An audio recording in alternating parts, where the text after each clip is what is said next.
Hello दोस्तों, कैसे हो आप। अगर आप हमारे चैनल स्टडी विद महेश पर पहली बार विजिट कर रहे हैं दोस्तों, हमारे चैनल को सब्सक्राइब जरूर करें। दोस्तों, जैसा कि आपको पता है यूपी पुलिस से रिलेटेड कोई भी जानकारी होती है मैं अपने चैनल के माध्यम से सबसे पहले आपको प्रोवाइड कराता हूं। दोस्तों, किसका सपना नहीं है कि मैं वर्दी ना पहनूं। सबका सपना होता है वर्दी पहनूं और वर्दी पहन के अपना जलवा दिखाऊं, यानी कि वर्दी पहनने के बाद जो फीलिंग आती है वो वर्दी पहनने के बाद ही पता चलती हैं दोस्तों। तो आप आज मैं आपको बताने वाला हूं कि एक यूपी पुलिस का कांस्टेबल मतलब किस किस स्तर से किस स्तर तक जा सकता है, यानी कि उसे कैसे कैसे कार्य करने पड़ते हैं और कौन कौन से इसमें डिपार्टमेंट होते हैं या किस किस तरीके से वो अपनी जॉब चेंज कर सकता है, यानी कि अपना काम चेंज करता है। तो दोस्तों, आज मैं आपको बताने वाला हूँ जब आपकी ट्रेनिंग होती है, यानी कि 6-7 महीने की ट्रेनिंग होती है, वो जैसे ही कंप्लीट हो जाती है तो आप एक साथ मैच्योर नहीं हो पाते हैं। तो एक साथ आपको ऐसी ड्यूटी नहीं दे सकते कि आप एक साथ ये कर लें या वो कर लें। तो थोड़ा मैच्योर होने के लिए आपको सबसे पहले क्या करवाया जाता है, यानी कि जैसे ही आपकी ट्रेनिंग पूरी होगी आपको करीब करीब 6-7 महीने थाने के इर्द गिर्द ही रहना पड़ेगा, यानी थाने में ही रहना पड़ेगा, यानी कि वहीं से आपकी ट्रेनिंग के बाद का जो ड्यूटी होती है वहीं से स्टार्ट होती है। अब होता क्या है, पहले 6-7 महीने होता क्या है, इसमें आप थाने में यानी 3 तरह की ड्यूटी लगती है, थाने, लाइन और डायल 100 में। ये एक प्रोसेस होता है यानी कि आपको मैच्योर करने का। इस तरीके से आप 6-7 महीने करीब करीब थाने में रहेंगे। तो वहाँ करना क्या होता है, सबसे पहले तो 2-3 घंटे का थाने का पहरा होता है, वो आपको करना ही करना होता है। ये एक मतलब इक्वल है।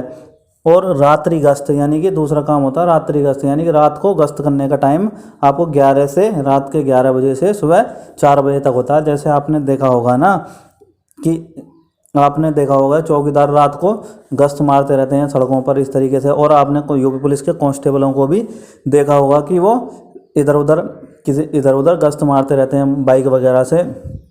चौकीदार तो पैदल वगैरह ही गश्त मारते हैं, लेकिन जो कांस्टेबल होते हैं वो गश्त मारते हैं, जो वो बाइक वगैरह से मारते हैं। वहाँ पर करना क्या होता है, वो बस कांस्टेबल को ये देखना होता है कि वहाँ पर कोई इलीगल एक्टिविटीज़ तो नहीं हो रही है। जैसा कि चौकीदार भी करते हैं कि वहाँ गश्त वगैरह करते हैं, लेकिन उनकी जैसे चौकीदार वहाँ पर मकानों सामानों आपकी दुकानों की सुरक्षा करते हैं, ऐसे ही इनका कांस्टेबलों का काम होता है। ये वहाँ पर बस एक्टिविटी को चेक करते हैं कि कुछ इलीगल तो नहीं है। अगर इलीगल है तो वे अपने सीनियर अधिकारी को सूचित करेंगे, यानी कि सूचना देंगे। जैसे SO SHO CO वगैरह होते हैं, उन अधिकारियों को सूचित करेंगे। ऐसा नहीं है कि आप ही सब कुछ करने लग जाएंगे वहाँ पर, ऐसा कुछ नहीं होता। आपको केवल सूचित करना होता है और आपको सूचित करने के बाद में वहाँ पर जो प्रक्रिया होगी वो करेंगे, यानी कि जो सीनियर अधिकारी हैं। अब आपके जैसे ही 6-7 महीने पूरे हो जाएंगे, इस तरीके की प्रक्रिया पूरी हो जाएंगी, आपको डॉक्यूमेंट संबंधी कार्य दिए जाते हैं। जैसे कि समन क्या होता है, वारंट क्या होता है, FIR कैसे होती है, यानी कि कैसे समन आता है तो कैसे कार्य किया जाता है, समन मतलब FIR कैसे लिखी जाती है, यानी कि जो आप 151 के तहत धारा 151 के तहत यानी कि चालान किए जाते हैं, वो चालान कैसे होते हैं, सारी प्रक्रिया आपको धीरे धीरे वहाँ पर सिखाई जाती है। ऐसा नहीं है वहाँ पर कंप्यूटर कार्य नहीं किया जाता, आपको कंप्यूटर संबंधी कार्य भी आपको सिखाया जाता है, यानी कि सारी चीज़ें वहाँ पर होती हैं। ये एक आपका ऑफिशियल वर्क होता है, यानी कि आपको ऑफिशियल वर्क भी वहाँ पर करना पड़ता है। अब जैसे ही आप मैच्योर होते जाएंगे वैसे ही आपको थोड़ा और आगे बढ़ने का टाइम मिलता है। जैसे मुलजिम को कोर्ट तक ले जाना, यानी तहसील वगैरह से कोर्ट तक ले जाना, इस तरह की प्रक्रिया होती हैं आपको, यानी कि ये डिस्ट्रिक्ट लेवल पे आपको मुलजिम को कोर्ट तक ले जाना होता है। जैसे एक थाने से यानी जैसे थाने में बंद कर रखा है या मतलब जेल में बंद कर रखा है, उसको कोर्ट तक ले जाना, इस तरह की प्रक्रिया आपको करनी पड़ती है। यानी कि आपको चुनाव ड्यूटी भी करनी पड़ती है। जैसे भी किसी भी चुनाव में आपको, जैसे कि किसी भी चुनाव में रैली है तो उसमें भी आपको ड्यूटी करनी पड़ती है। जैसे आप आजकल पंचायत चुनाव चल रहे हैं, उसमें आपने देखा होगी अब ड्यूटी लगने वाली है यूपी पुलिस के कांस्टेबलों की। वो PSC के ज़मानों में की भी होती है और आपके सिविल की भी होती है। ऐसी बात नहीं केवल PSC की होती है, सबकी होती है वहाँ पर। अब जैसे सर्चिंग भी आपको करनी पड़ती है, जब भी कोई सर्च वारंट निकलता है तो आपको बिना हथियार के सर्च करना पड़ता है, यानी कि जो आपके सीनियर अधिकारी हैं वो आपको सर्चिंग के मतलब तरीके सिखाते हैं, यानी कि आपको सारी चीज़ें बताते हैं।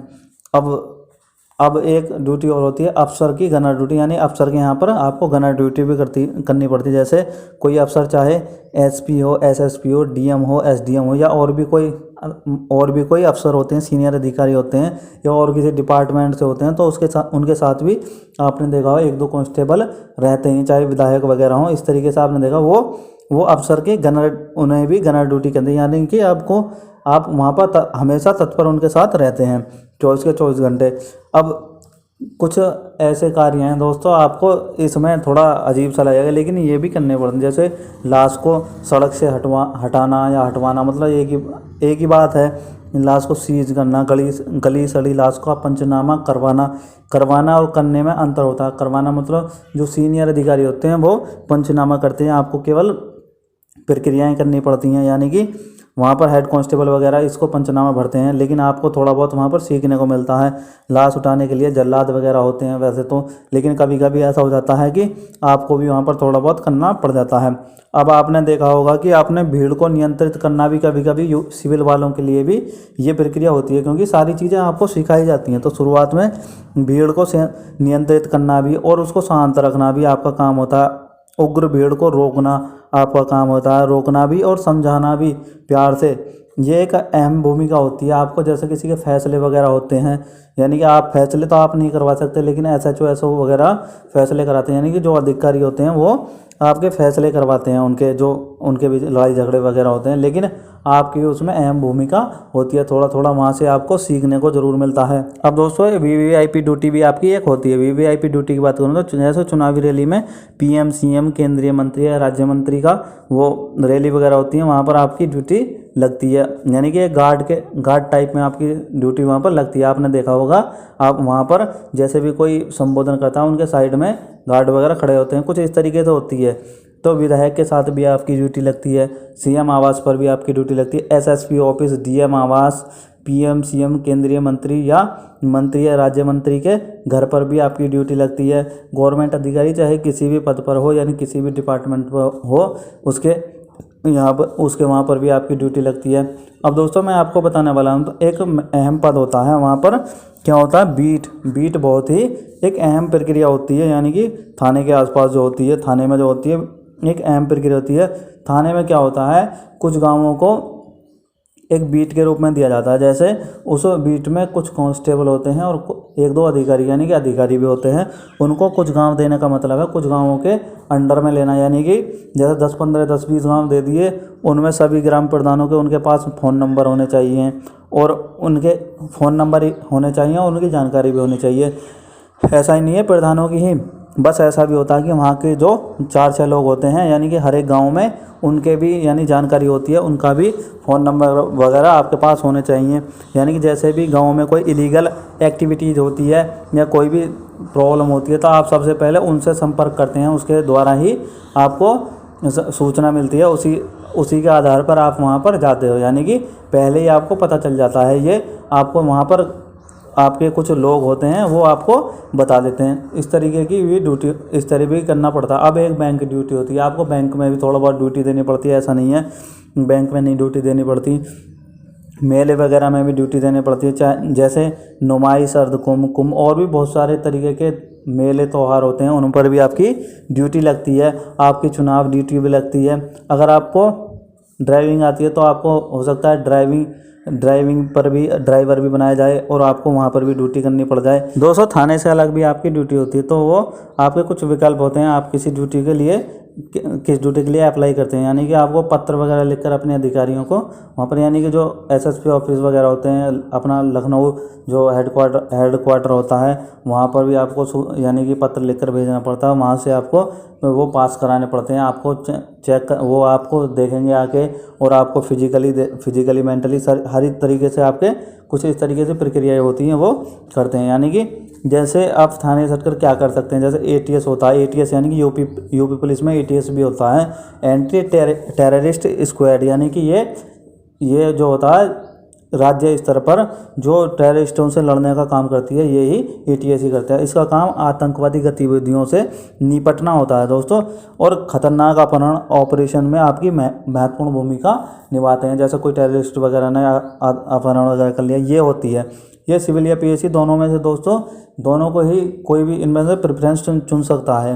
अब नंबर 2 STF भी होती है। STF यानी कि स्पेशल टास्क फोर्स, ये भी जैसे गैंगस्टर माफियाओं पर नज़र रखती है कि जो असामान्य किडनैपिंग होती है, असामान्य लूटपाट होती हैं, डॉक्यूमेंट से रिलेटेड सारी क्वेरीज ये पूरी करती हैं। जैसे जैसे आपने देखा होगा आजकल जो केस चल रहा है मुख्तार अंसारी को कौन ला रहा है, एसटीएफ की टीम ला रही है, यानी कि ये एसटीएफ काम इस तरीके का होता है।